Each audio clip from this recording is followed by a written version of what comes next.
I also got the Bad Moms collection, or Bad Mums collection. I've only ever seen the first one of this. I haven't seen A Bad Mom's Christmas. I thought the first one was just, it was alright. It was forgettable, like just something to put on when you're bored or something like that. It's nothing really exciting, it's nothing really special. Extras aren't that brilliant.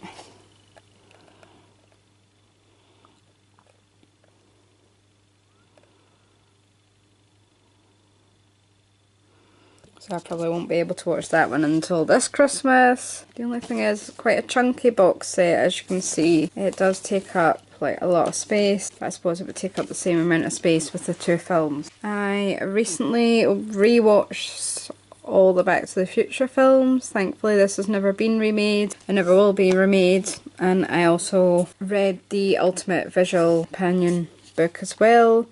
And obviously I have all the novelizations. Obviously, this is me. I really like the cover art of this. I think it's really good. It's basic, but it's actually quite good. I mean, if you haven't seen Back to the Future already, like, what are you doing?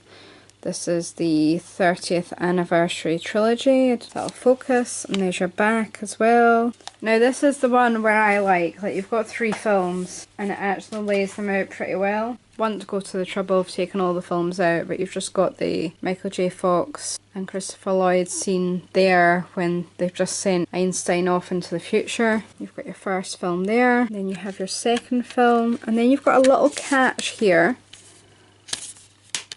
So it means it just unclips and turns over. Now why Die Hard couldn't have done that, I don't know. So there is your third film there, and you've also got the bonus disc of extras right there. And there is Christopher Lloyd.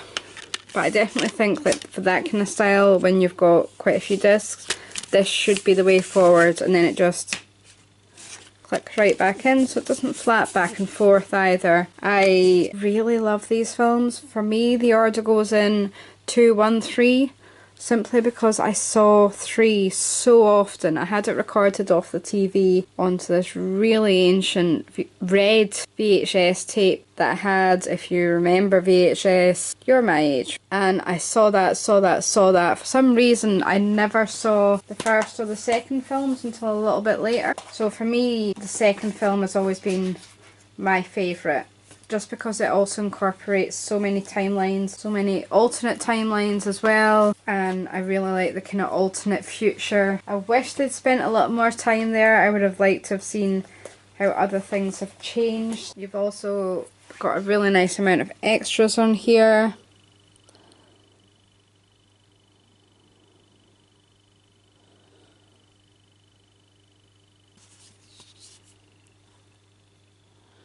I think these will probably be on the kind of discs already, so you've probably seen those already, but the bonus disc is probably worthwhile watching if you've already seen the films. Like, these are recent extras.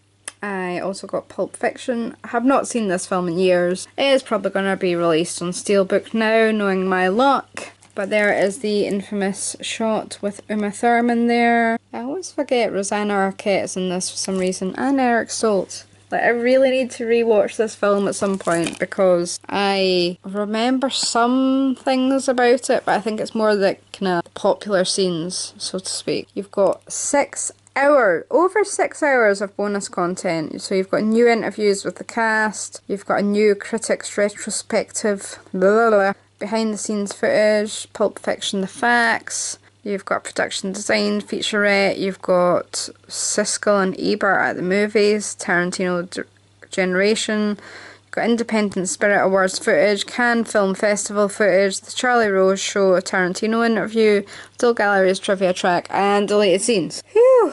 Hopefully the extras will be quite good. As I say, 6 hours of bonus content. They should be.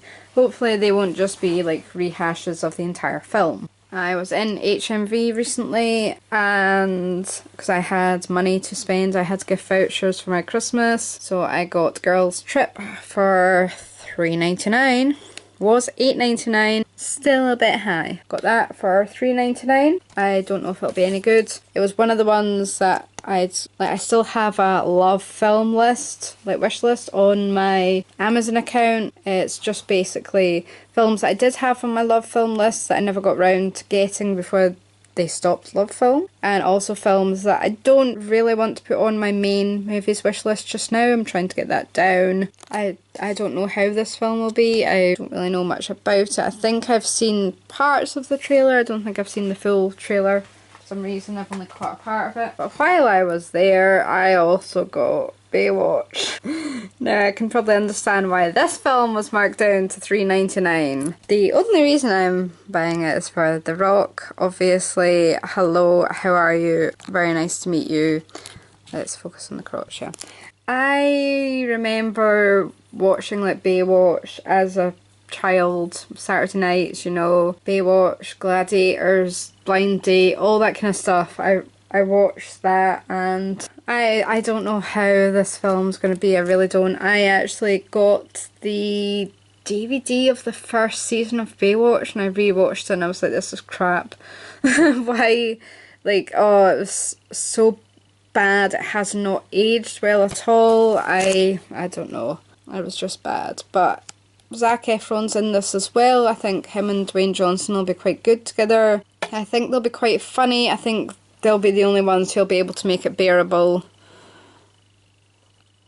The extras are just okay. They are doing the iconic slow run scene there, no doubt. It was only $3.99. It's no big deal if it's utter rubbish, you know. And I also got this when I was in HMV at the same time. Couldn't find another one that was 2 for $15, unfortunately, but I got this one. I've never seen it. I know it has Mary Steenburgen in it. I know it's about time travel. I've never seen this at all, so I thought it was quite good. It's an HMV exclusive as well.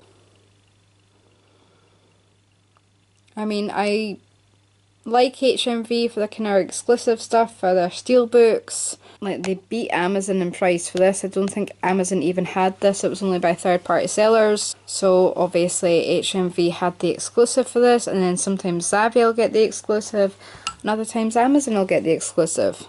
I also got Hackers from Amazon. I really like this film, actually. It's kind of the net, Johnny Mnemonic, Hackers era. It was all like what they envisioned the internet was going to be, and how, like, it's seriously dated now, but Fisher King in this was brilliant. I really like the actors. Like, Matthew Lillard is just crazy. You do have quite a good amount of extras in this. I watched them. Some of them weren't really that great because I didn't understand them. They're good if you like that kind of whole hacking thing, if you can get into that, and if you know more about it than I do. There is your inside. Just a standard Blu-ray. But you also get a free fold-out poster of Hackers. Hi, I'm just in front of the camera here, trying to hold this up, trying to check that I'm in frame, that you can see it. But you get a free fold-out poster. Obviously you've got Johnny Lee Miller, Angelina Jolie there. Got a couple of the other actors down the bottom here as well. But it's not often you see like films, like I think Pulp Fiction had a fold-out poster as well. And I think it's quite interesting for those of us who still remember the day our like wallpaper was film posters or steps posters, as it was in my case. But yeah, this is worth picking up. I think it was only $8.99 on Amazon, so you're getting a good amount of extras and a poster as well. Trying to stay out of shot there because I haven't done my makeup, so that's a nice little bonus to get a poster.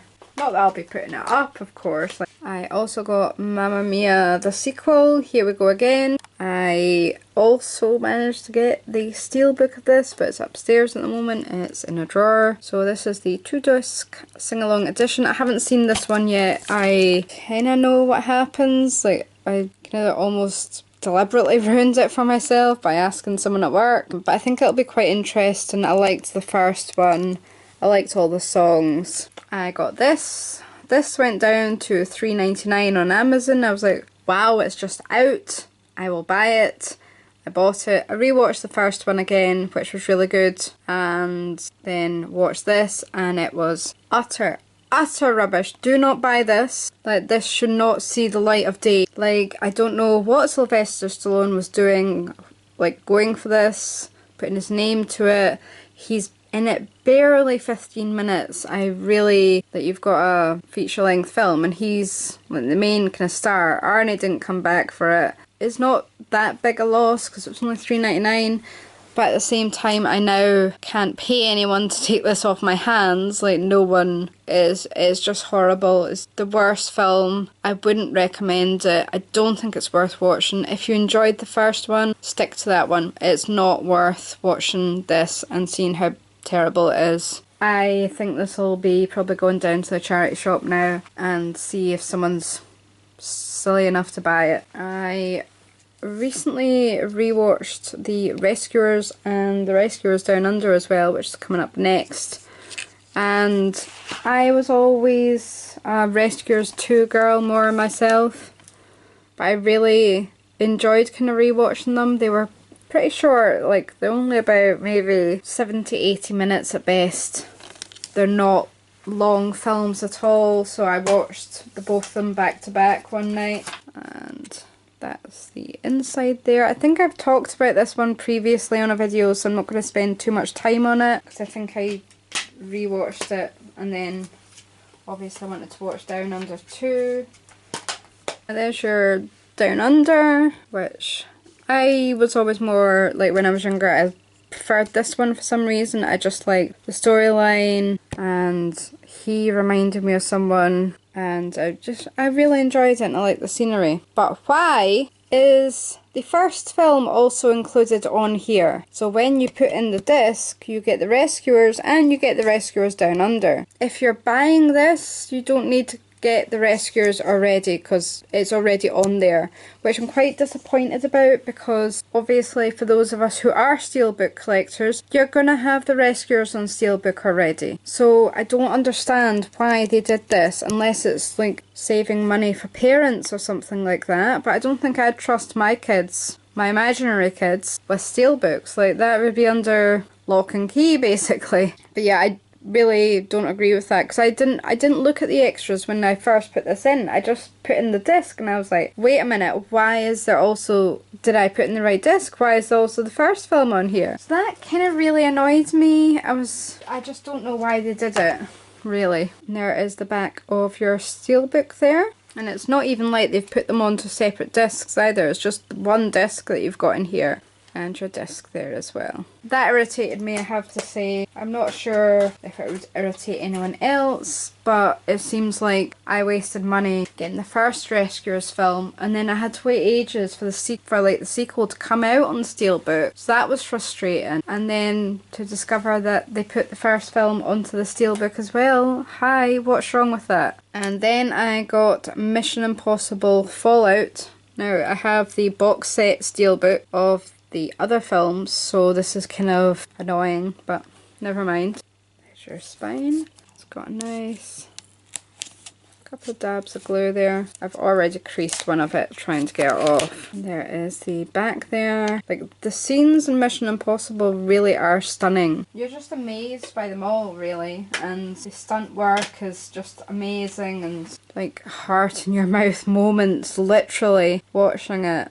You've got your 3 discs again for this one. Your 4K Ultra HD disc there. And then you have your bonus disc. And then you have your Blu-ray. So those are your 3 discs there. I mean, a really good film, but I don't know how much more possible storylines they can come up with. I mean, I still love the first film. I love how it's done. I love how all the kind of stuff was introduced, like the masks and the different stunts that they had. The films are still good. I never particularly liked the second one. For me, that wasn't the best, but yeah, they're still alright. Like, they're still Mission Impossible films, aren't they?